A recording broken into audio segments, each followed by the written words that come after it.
Hiya, my name's Savannah Marshall and you're watching Sport and Icons. All right, Peter, firstly, how's you? How's family? How's the kids? How's the wife?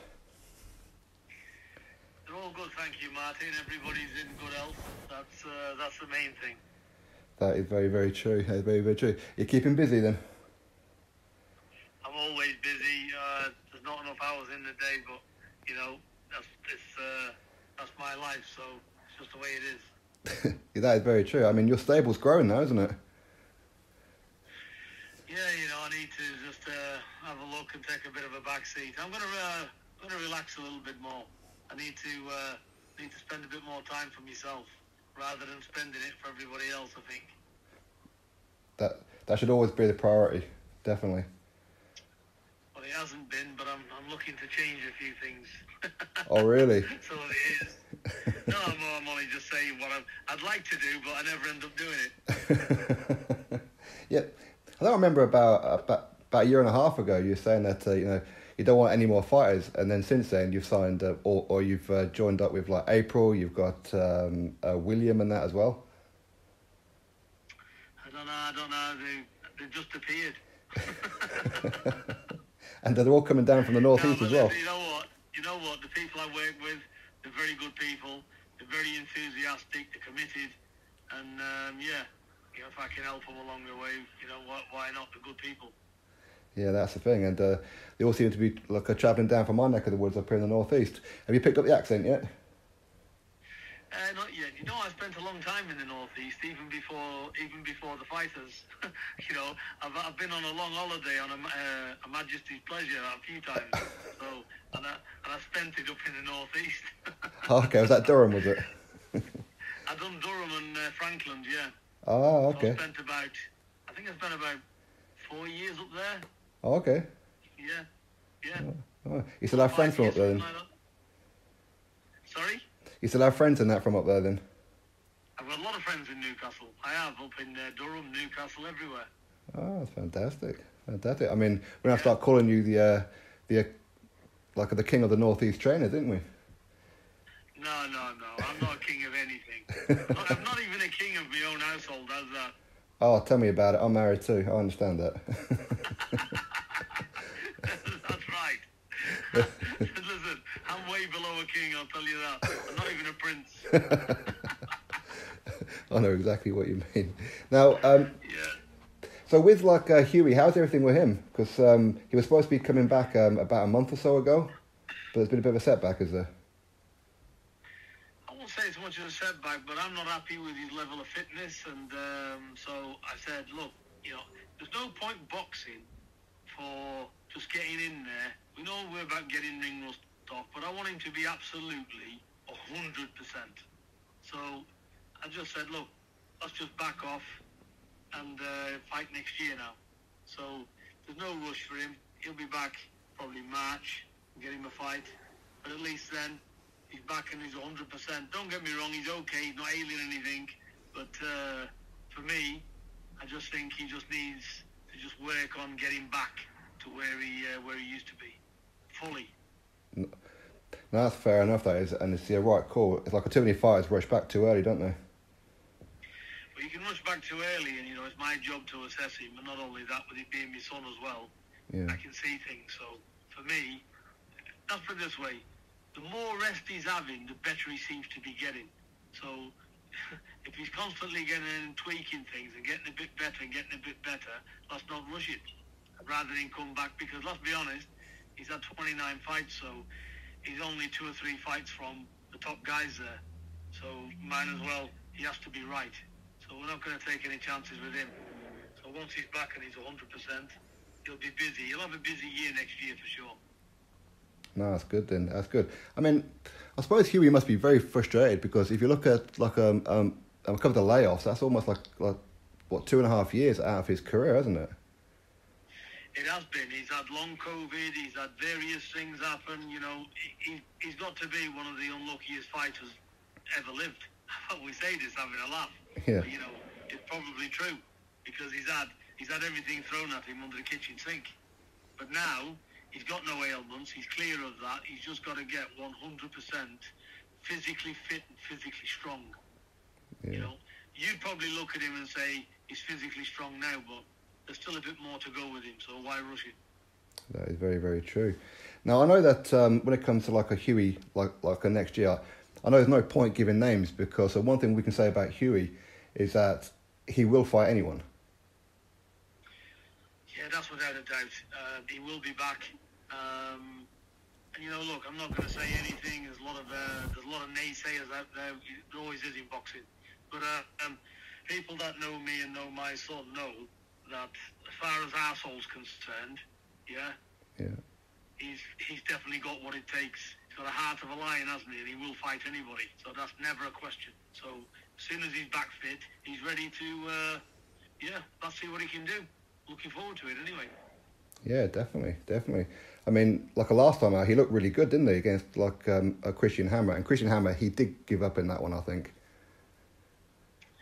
Christian Hammer, yeah, he's one of them, isn't he? He's turned into a bit of a journeyman, and he seems to, when he's getting his sticky and he's not getting his own way, he seems to look for a way out, doesn't he? Yeah. I mean, that's one of the things about like quite a few fighters lately. It seems that a lot of fighters will turn up for a payday when it gets rough.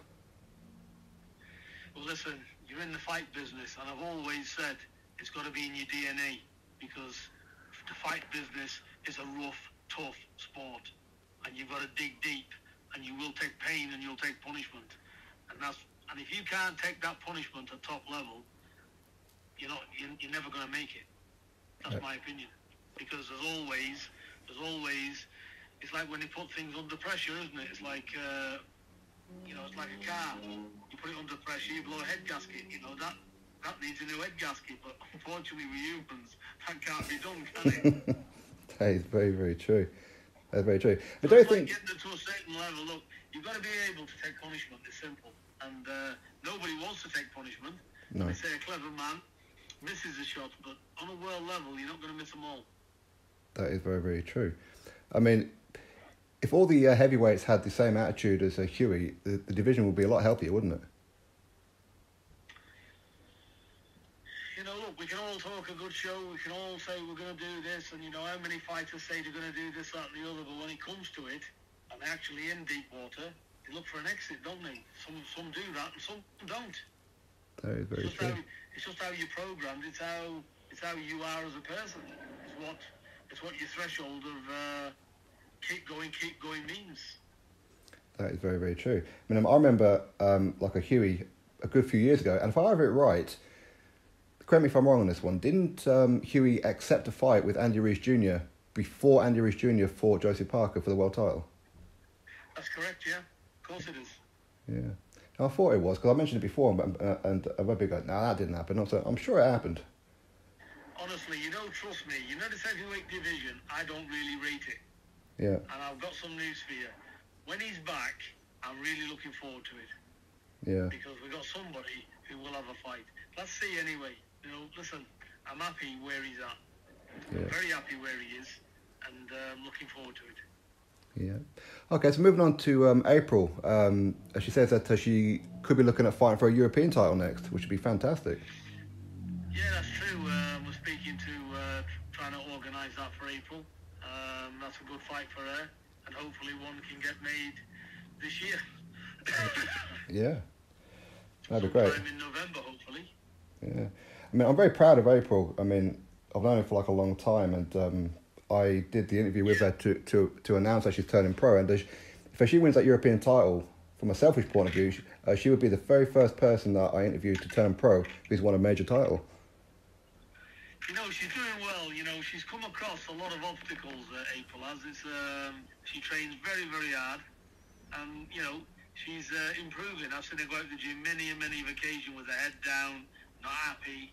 But at the end of it, if you want something bad enough, and you listen, and you're training, and you want it really bad, you can get there.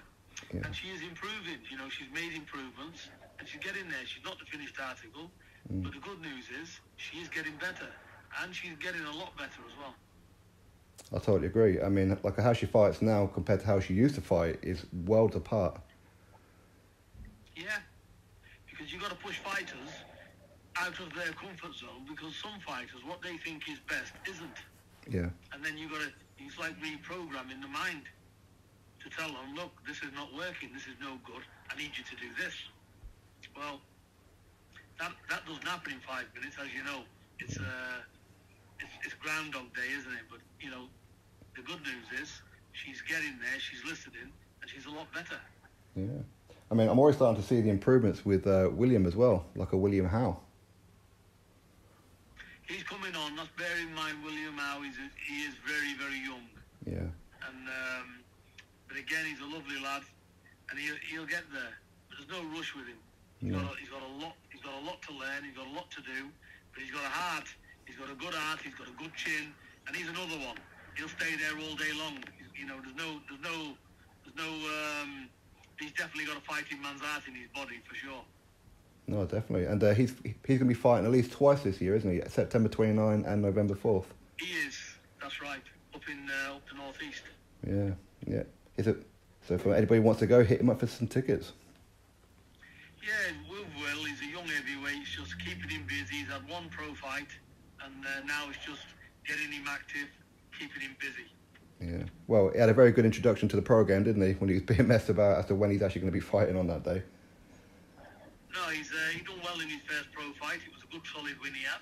Yeah. And he's just learning new things all the time. But, you know, it's all right talking about it and doing it. It's just constant practice. But I'm seeing improvements in him. Again, it's just time. You know, these things can't be rushed. But, you know, he's a young heavyweight, just started out, so... Yeah. And my intention for him is keeping him under the radar, where he's just going about his work nice and peacefully, and that's it. When he's ready, he'll start challenging for titles, hopefully. No, I definitely like that plan. Like too many fighters just get thrown onto the big stage way too early. Yeah, the worst thing you can have with any fighter is putting them under pressure, because they're not learning properly. So it didn't need... No, that is true. And so Savannah's going to be doing some mixed martial arts now then?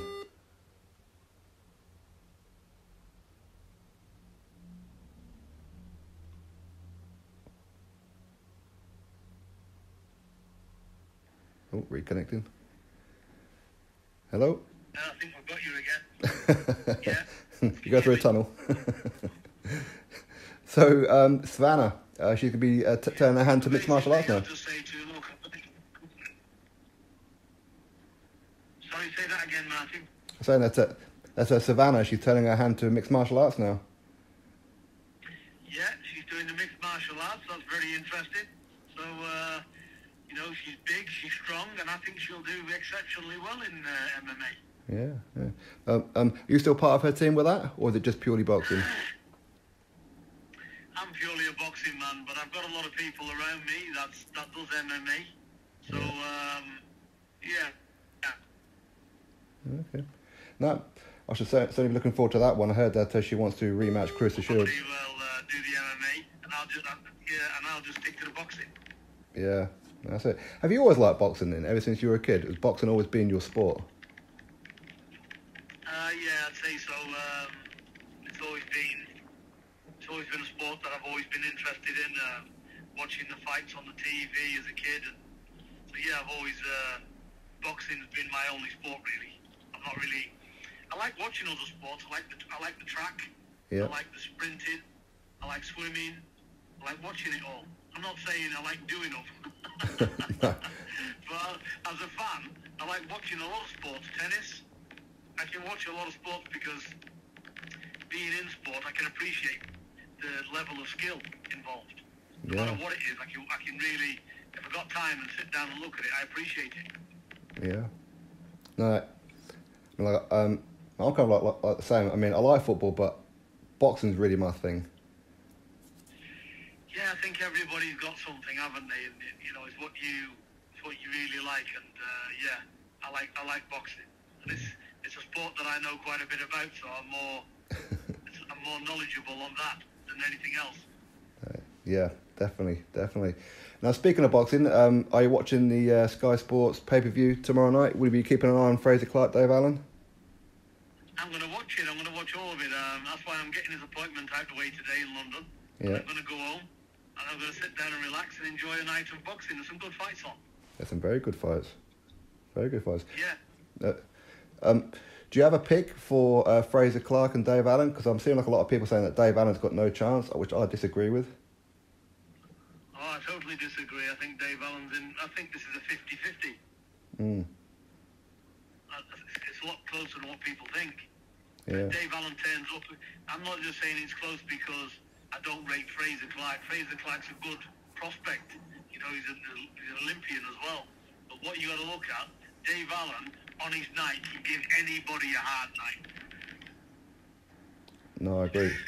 He's a very, very tough man. He's underrated as well. He is, and if he sticks to his boxing, and let's say, you know, Dave Allen is what Dave Allen turns up, but the Dave Allen on point is good enough to beat anybody. Yeah. So that's a good fight. I'm interested in looking at it. I see it as a crossroads fight for both of them. I agree with you. I totally agree with you. Usyk Dubois, did you get to watch all of the fight last weekend? I didn't get to watch all of it, but I've seen some of the replays. I've seen the replays, yeah, and I've seen the stoppage and stuff. Yeah. Was it a low blow? In my view, yes, definitely. I agree. And I'm not in anybody's camp, by the way. No. And believe me, if it was my own son, you know, I'd say so. If it's shit, it's shit. If it's good, it's good. If it's gold, it's gold. If it's shite, it's in the toilet. You can't dress up a turd as being a thing of gold, can you? No. I'm not referring to this fight. I'm just telling you how things are. You've got to see things as you see them. I totally agree with you. Of course, to me, it's a low blow. It's not borderline. It's in the groin. Yeah. That's the thing, because there seems to be a misconception nowadays that it's a punch to the balls is considered a low blow, but that's not the only thing. It's below the navel, isn't it? And it hurts. Well, yeah, it is, and it's not a stomach shot. When you get a shot to the stomach, it's a different feeling than being hit in the groin. You see, look, as soon as he got hit with that shot, he spun around and cringed up on the floor in pain, didn't he? Yeah. You know, you don't have that reaction from a body shot. No. So everything about it, everything where, what, how, listen, I think I'm experienced enough to see what it is. And I've seen it as that, so, and the referee called it immediately. So really, does it really matter what we think and what we do? The third man's in the ring, he's got the final say, so it is what it is. That is very, very true. Now, as a guy who's been around boxing, especially heavyweight boxing, for a long time, is it disappointing to see Daniel go down the way that he did? I'm not saying he quit, but he went down a bit easy for a lot of people. Well, what I can say, I'm not going to dictate, because boxing's a very hard sport, as we know. Yeah. And he's fighting an elite level fighter anyway. So, you know, there's a lot there, a lot of commitment, there's a lot of things there. But look, when you go down on one knee from a jab, you put yourself down on one knee. Yeah. So you're in your senses, you know what you're doing because you took a knee. Yeah. So, and also to get up at 9 means I don't want to continue. Yeah. So that is the reality of it. I can only speak the truth as I see it. Is that something that could be trained out of him? He's young, isn't he? So I don't know, but this has happened now twice. He's been stopped twice with a jab. Yeah. For a heavyweight, you know, that's not promising because in the heavyweight game, like I said, you've got to take a low stick. You do. And do you still enjoy boxing? Do you still enjoy being around it? I don't enjoy a lot of the people in it, I'll be honest with you. I'd like to keep out of it. I don't go to many fights anymore. I see there's a lot of prima donnas in boxing now. Yeah. People talk a lot of bollocks. You know, they trump fighters up to be better than what they are, and you can see half of them's fucking shite. Yeah. So basically, I haven't got a lot of interest in the hype train. No. I'm a realist. If you fight, you fight. If you don't waste time. Go home and get a job. Yeah. I mean, for me, I don't know whether or not that you'd agree with this or not, but it seems to be nowadays boxing is more the he said, she said, promoter said this, promoter said that. It's like a war of the promoters rather than a war of the fighters. You know, bring back the olden days where you had the Marvin Aglers, the Sugar Ray Leonards, and they went in and out of war. Yeah. You know, you you're not seeing it much. But I will say this: the Liam Smith, Chris Eubank Jr. is a good fight. So there is good fights out there. So that's what keeps me in boxing. I like looking at the good fights. Yeah. But there's so much shit around it all, it can put you off. Yeah. You know, at the end of the day, fighters should be there to test themselves. You know, if you want to be great, dare to be great. That's it. Well, that's the thing, isn't it? That's exactly the thing. I mean, what keeps you going in boxing, considering that, you know, it's like you've been there and done it. You've won the unified heavyweight titles. You've got Savannah, 2-weight world champion, undisputed champion, and all that. What I mean, Hughie's won the British and that. What more is there for you to do? What keeps you going with it? Well, I think there's plenty to do. I've got my son there. He's, you know, as far as I'm concerned, he's had 29 fights, but he's underachieved because a lot of it is his ill health. So he's underachieved. Recompensate and overachieve for his underachievements, and his underachievements have been negative out of the ring. So now he's in his peak years.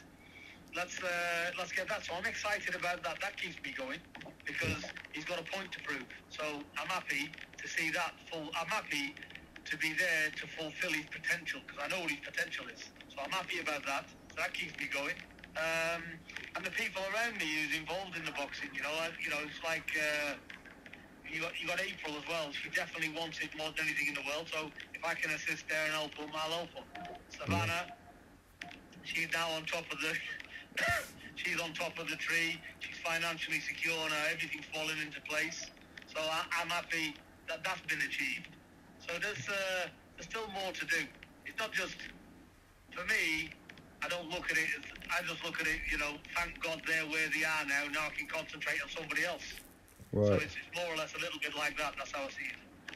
I mean, that's one of the things that I like about you as a trainer in that, Pete, is that I think I'm right to say that every single fighter that's walked into your gym, you have improved them. It's not about the trophies in the cabinet. It's about you've improved them as people and as boxers. Yeah, 100%. I'm happy for the fighter. Look, I don't need boxing financially. That's not my business, and it doesn't pay me boxing, to be honest. It's what I'm in boxing for is to get them being the best they can be. And if I can be a part of it, and they win titles, and they win the world titles like Savannah won the other day, that undisputed title, it's a lovely feeling to have. Yeah. To see what it means to them, the hard work they put in, the hard work I put in. So I'm very, very the unique moments. So that's what we strive for in boxing. So that's what, I look forward to things like that because I'm always telling the fighter, this is where you're going to be. Trust me on it, this is where you're going to be. And, to fulfill the potential and it comes as what I've said it's going to be, that's very, it's very fulfilling for me to share that with a fighter, and the fighter knows everything he's said has been in my interest. Everything he's done, this is what's happened to me. Yeah. And all of it is fulfilling their natural potential. Yeah. To the best I can. That's it. That's the thing, and obviously Mick Hennessy, he's got a lot for people to thank as well because with Mick, he's been around for a long time, and he's guided so many top fighters from ground zero, really, hasn't he? Listen, I've got all the time in the world for Mick. He's not a kiss ass. The fella just does his thing. That's probably why me and him get on so well. He's not, he ain't a brown noser or anything like that. He's a real man, and he loves good fighters. And he's all for his fighters as well, Mick is. Yeah. So, he's, the man's achievements go a lot unnoticed because he's not putting himself on the camera every 5 minutes. But, believe me, what that man doesn't know about boxing is nobody's business. No, I totally agree. Although he's got to be a little bit nervous now. His little girl is now turned pro, Fran. Fran's unbelievable. She's an unbelievable young talent. I'm excited. And she's earned where she is. Sky are very happy to sign her. She's a great prospect. She's won gold medals and all sorts. So I'm excited for young Fran.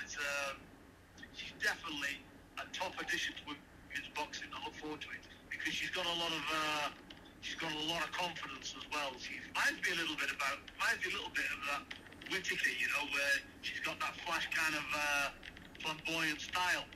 Yeah. You know, she absolutely loves it in the ring, and she owns it when she's in there, which is a very good trait to have. I mean, to be fair, her brother Michael is as well, isn't he? He's a good fighter. Well, he's a good fighter, but you know, he's not gone on to Sky, so it just shows, it shows you how Sky view things, especially women's boxing. But Michael, young Michael, he's doing it the old school way. You know, he's on the shows, he's fighting regular, and he's improving as well for a young middleweight. He's improving. He's improving with every fight, and he's got a tough fight now with can't think of the last name. I think it's Nigel Ben's son in his next fight. Okay, that'd be good. Yeah. That'd be really good. Or some relation, anyway, somebody like that. Yeah. Oh, I should definitely. That's a grudge match. That's great.